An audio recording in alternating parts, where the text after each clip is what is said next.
Now that we're mostly done with all the single player content, it's time to move on to some online gameplay. You may remember that back before this game dropped, literally at the tail end of the online network test, I put out a video titled The Best Extreme Gear Gadget Build in Sonic Racing CrossWorlds. But at the time I didn't get up to Legend rank, so I never got to experience those lobbies, and from what I gathered from the comments from people who did get up to Legend rank, they mentioned that there wasn't as much item spam the higher up you go, and the reason for that is because people are more strategic with their uses. So with all the knowledge that I have now, I wanted to make another video like that, but this time, get some advice from a pro at racing games, somebody who's already made it up to Legend rank, and can tell you all about it. Also because I'm really sick and I just wanted to get this video out, so thank God I got someone to collaborate with this time. So I reached out to Mr. Lag. Now he's probably one of the best people I know when it comes to Sonic racing games, and CrossWorlds is no exception. Of course, he's already at Legend rank, and he's one of the first few people I know to do it too. As an extreme gear main, I used his gadget build, and no joke, I went from C to A rank really fast. I'm pretty sure it was only a couple of hours, and the only reason why I haven't hit Legend rank is just because I've been focused on time trial S ranks.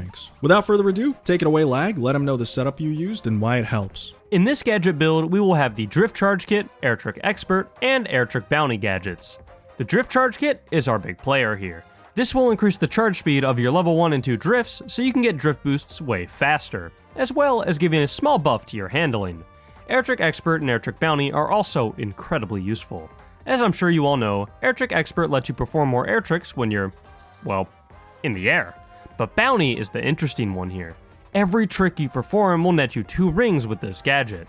By combining Air Trick Expert and Bounty, you'll be able to rack up rings quickly anytime you're airborne. Extreme Gear are very focused on boosting, and you'll be doing that a ton with the Drift Charge Kit here. Any moment you can, snaking back and forth with drift boosts will be very beneficial, and the increased boost stat and handling on Extreme Gear will only aid in your speed. The build is designed all around being high risk, high reward. You'll be earning rings fast, and with good lines, soar straight past the competition, but just a couple wrong moves can send you plummeting back to 12th. So, your main focus should be this: front running and item storage. You may see an item capsule and want to burn that shield you have to get something new, but that shield could save your life later in the race, so unless you're behind, make sure to hold on to your defensive items. I picked these gadgets due to how they synergize with both each other and the vehicle types, but you might be wondering, why not just use Quick Charge level 1 and 2 over the kit? Because the kit's just kinda better. Quick Charge level 1 takes up 2 slots, whereas Quick Charge 2 takes up 1. The Drift Charge Kit takes up 3 and gives you both buffs, as well as a small handling increase. So unless you haven't unlocked the kit yet, Quick Charge 1 and 2 are practically useless for this build. Due to the Air Trick Expert and Bounty gadgets,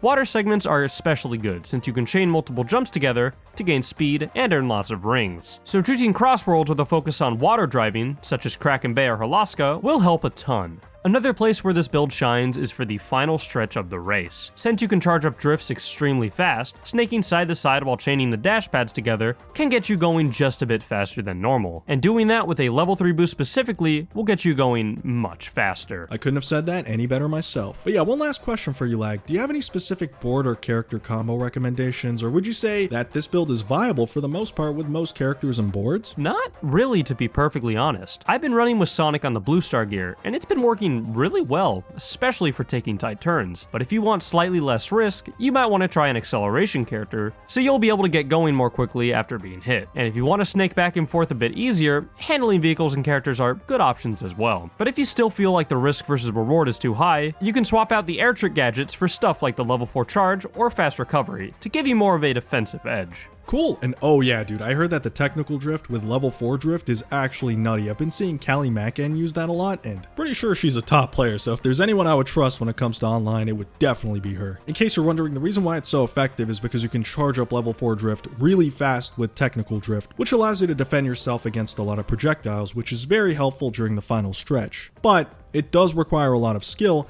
and really precise handling if you want to make the most of it. So personally, I just find the handling kit so much more easy to use. On the real though, I and I'm sure the rest of the community greatly appreciate the advice and the gadget setup. Thanks for being here, man. Yeah, thanks for having me, Stickman. This was really fun to record. Alright guys, let me know if you enjoyed the video. If you did, be sure to leave a like, comment, and subscribe, and let me know if these gadgets helped you out. And also let me know in the comments what gadget builds you guys are using and for what vehicle types, and I'll see you guys in the next one. Peace out. Major shout out to all the channel members, man. You guys are insane. You keep the channel going, and I really, truly, greatly appreciate your generosity. We're growing so fast, it's getting so difficult to keep up with. It's kind of overwhelming, but I wanted to make sure that I highlighted each and every one of you because I couldn't have done any of this without you. So from the bottom of my heart, thank you for all the love and support. If you'd like to become a channel member, be sure to hit that join button, and I'll see you guys in the next one. Peace out.